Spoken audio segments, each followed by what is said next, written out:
আসসালামু আলাইকুম গাইস, নতুন আরেকটা ভিডিওর সঙ্গে চলে আসলাম।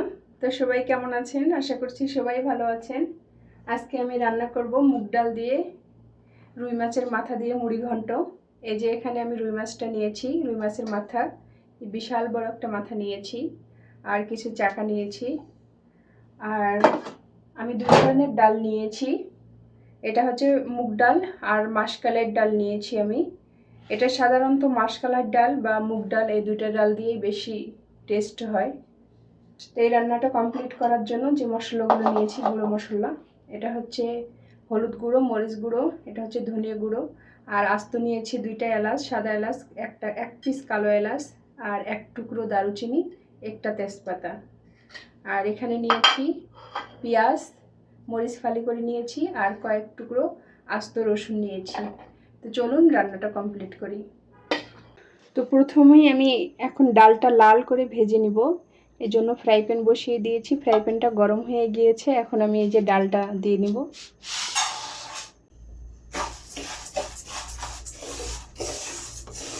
আসলে মুগ ডাল কিংবা মসুরের ডাল, এটা আপনি যেভাবেই রান্না করেন না কেন, এটাকে ভেজে নিলে স্বাদটা ডবল হয়ে যায়।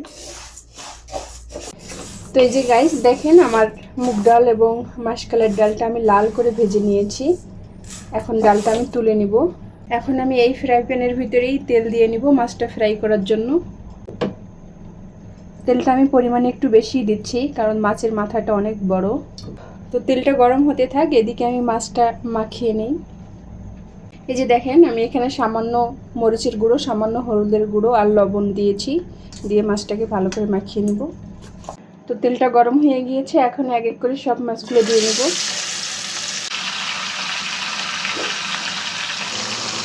তো মাছগুলো আমি উল্টে পাল্টে ভালো করে দুই সাইডে লাল করে ভেজে নিয়েছি। মাছের চাকাগুলো এখন তুলে নেব।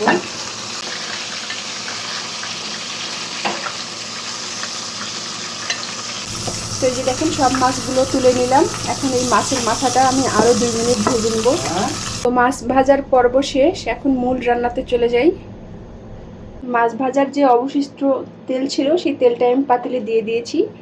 এখন যে একটা তেজপাতা, দারুচিনি নিয়েছি, আস্ত মশলাগুলো আমি দিয়ে নিলাম। অল্প একটু নাড়াচাড়া করেই আমি পেঁয়াজগুলো দিয়ে দেব।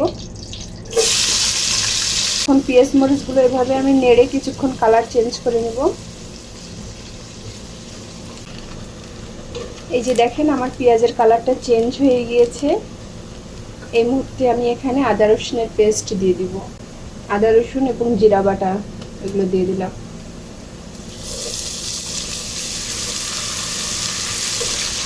আদা বাটা এবং জিরা বাটা দেওয়ার পরে খুব সুন্দর একটা ঘ্রাণ চলে এসেছে।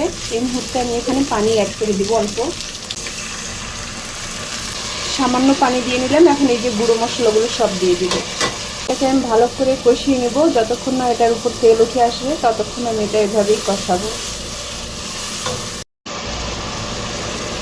তো এই যে আমার মশলাটা কষানো হয়ে গিয়েছে, মশলার উপর থেকে তেল উঠে আসছে। এখন আমি এই মাছটা দিয়ে 2 মিনিট এই মশলার সঙ্গে কষিয়ে নেব।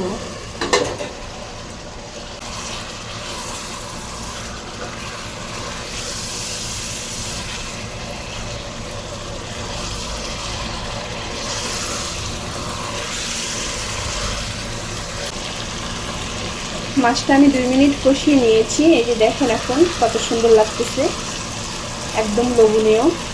যে আমি কয়েক টুকরো রসুন নিয়েছিলাম, এখন এই যে রসুনের টুকরোগুলো দিয়ে দিলাম, তার সাথে এই ডালগুলো দিয়ে দিব।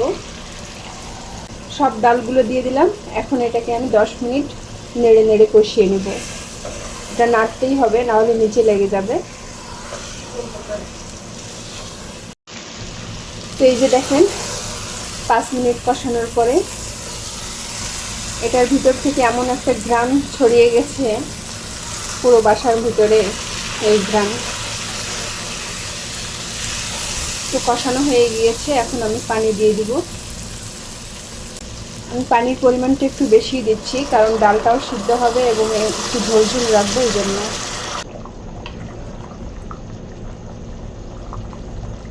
তো এখন ঢেকে দিলাম 15 মিনিটের জন্য। 15 মিনিট পর আবার ফিরে আসতেছি। এই 10 মিনিটের ফাঁকে আমি একটু দেখব কি অবস্থা। এই যে দেখেন ঝোলটা শুকিয়ে আসতেছে, ডালটাও সিদ্ধ হয়ে যাচ্ছে। আর অপর সাইডের চুলায় আমি একটা বেগুন ভাজতেছি, কারণ আমার ছেলে এই বেগুন ভাজা খেতে খুব পছন্দ করে, তাই। তো আবার চলে আসলাম গাইস, অবশেষে আমার রান্নাটা কমপ্লিট। আমি একটু ঝোল ঝোল রেখেছি। আর এই যে মাছটা আমি একদম ঘন্ট করে ভেঙে দিইনি, মাছটা আমি একটু আস্তে আস্তে রেখেছি যাতে কাটা কম হয়, এজন্য। এখন আমি এখানে কিছু কাঁচামরিচ ফালি দিয়ে দিব, গরম মশলার গুঁড়ো দিয়ে দিচ্ছি। তো আজকের ভিডিওটা আমার এই পর্যন্তই। সবাই ভালো থাকবেন, সুস্থ থাকবেন, আর অবশ্যই এই রান্নাটা বাসায় করে খাবেন। 2 প্লেট ভাত অনায়াসে খেতে পারবেন। তো আল্লাহ হাফেজ।